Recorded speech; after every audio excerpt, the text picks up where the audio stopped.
It is Luke 21. Okay. So Jesus is talking to his disciples in Jerusalem. There will be signs in the sun, moon, and stars. On the earth, nations will be in anguish and perplexity at the roaring and tossing of the sea. People will faint with terror, apprehensive of what is coming on the world, for the heavenly bodies will be shaken. At that time, they will see the Son of Man coming in a cloud with great power and glory. When these things begin to take place, stand up, lift up your heads, because your redemption is drawing near. Jesus told them this parable. Look at the fig tree and all the trees. When they sprout leaves, you can see for yourselves and know that summer is near. Even so, when you see these things happening, you know that the kingdom of God is near. Truly, I tell you, this generation will certainly not pass away until all these things have happened. Heaven and earth will pass away, but my words will never pass away. Be careful, or your hearts will be weighed down with carousing and drunkenness and the anxieties of life, and that day will close on you suddenly like a trap. For it will come on all those who live on the face of the whole earth. Be always on the watch, and pray that you may be able to escape all that is about to happen, and that you may be able to stand before the Son of Man.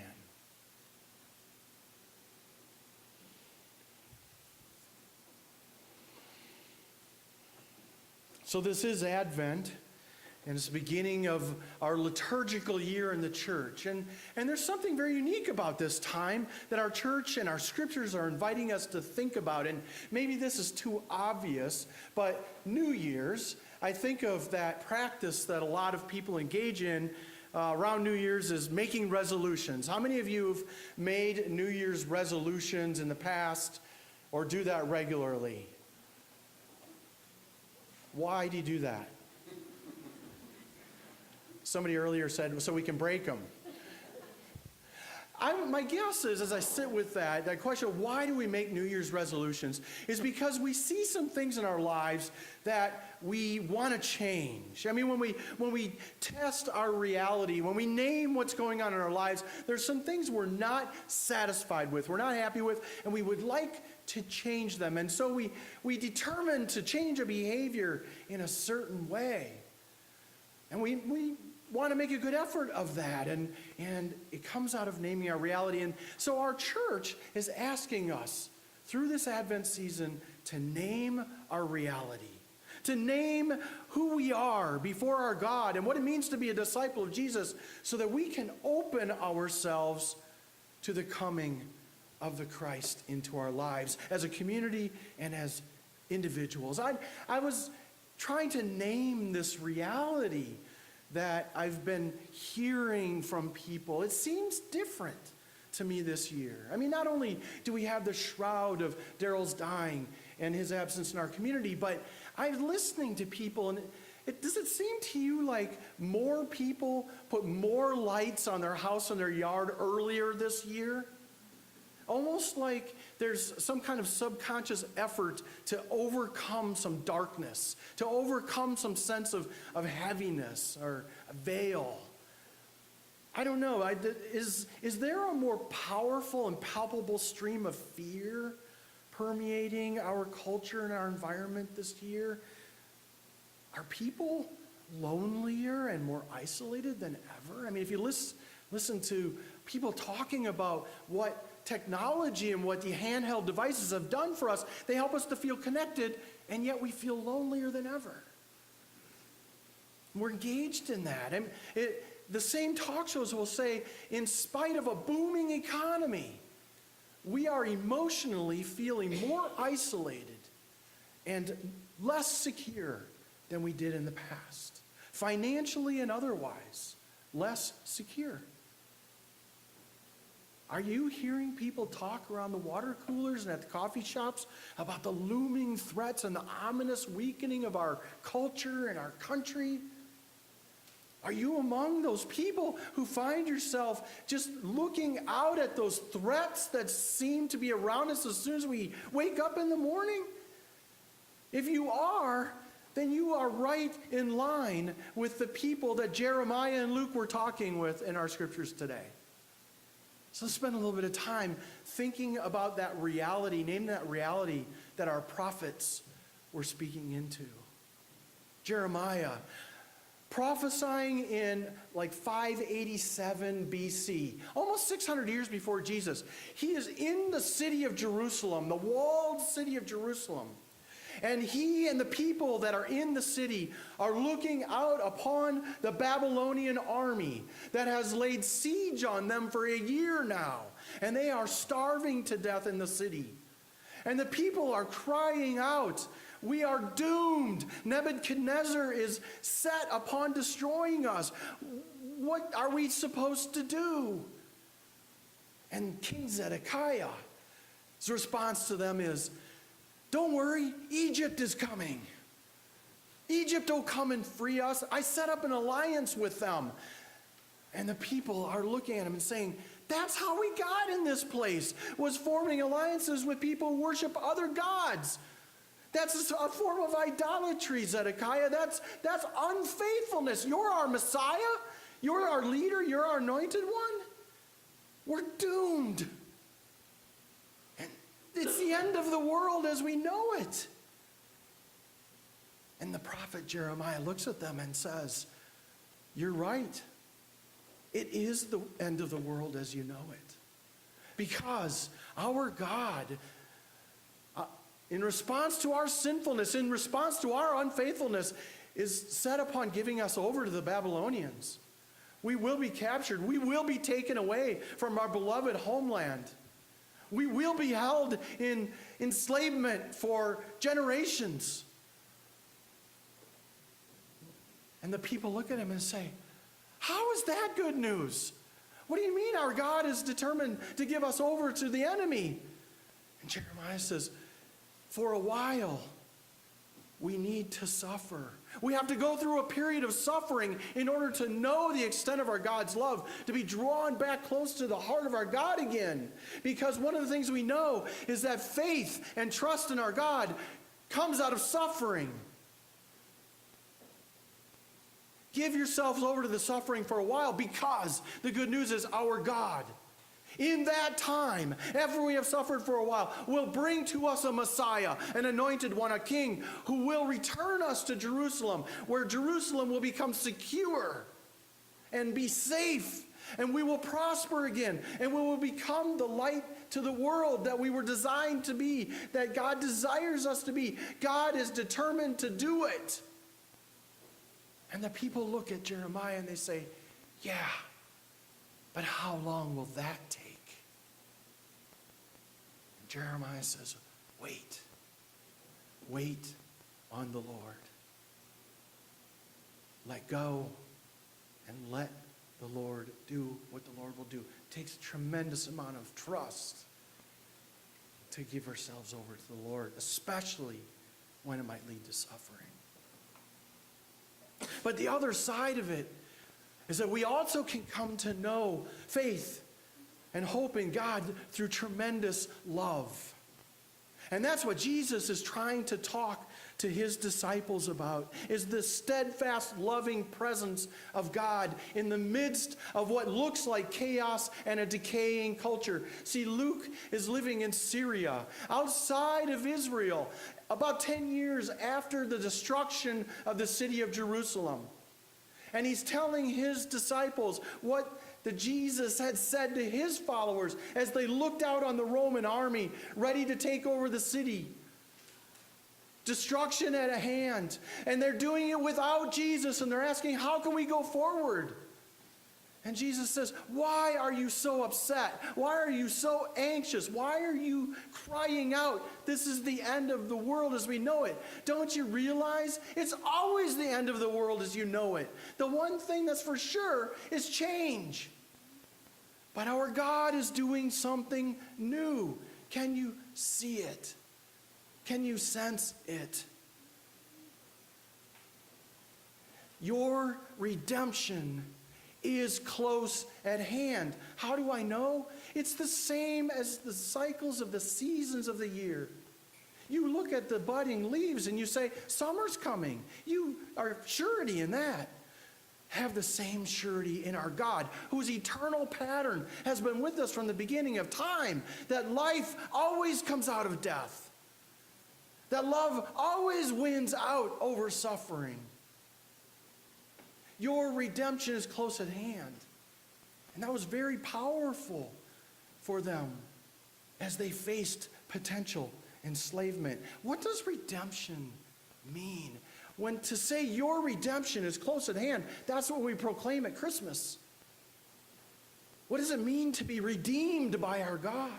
See, in the Hebrew language, it's very different than what we think of, like you think of a bottle or can that has redemption on it, right? There's an exchange of value on something. This harkens back to a practice that happens in cultures a lot of times where there's intense poverty, where there's a crisis.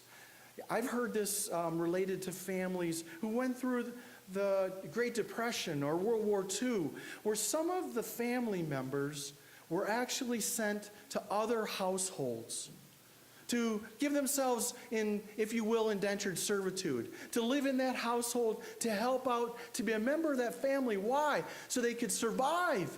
And so there was enough to feed the family still at the table. But there was a sense of a loss of freedom that went with that. Sure, it was necessary for a while. And redemption in Hebrew actually means family. And the good news behind it was, your redemption is near. Your family has what they need to buy back your freedom. And what Jesus is proclaiming to his disciples is that, look, you're distracted by all of these anxieties, all of these things in the world. You're focused on your power and your things. And you're going to miss the redemption that God is offering you in love. Why? Because God has prepared to buy you back to the family, away from your enslavement. It comes through the blood of his Son. It comes through the ongoing love that God pours upon us. It comes through the Holy Spirit taking over our lives. It comes through this meal and through our baptisms. It comes daily and often. Our redemption is at hand.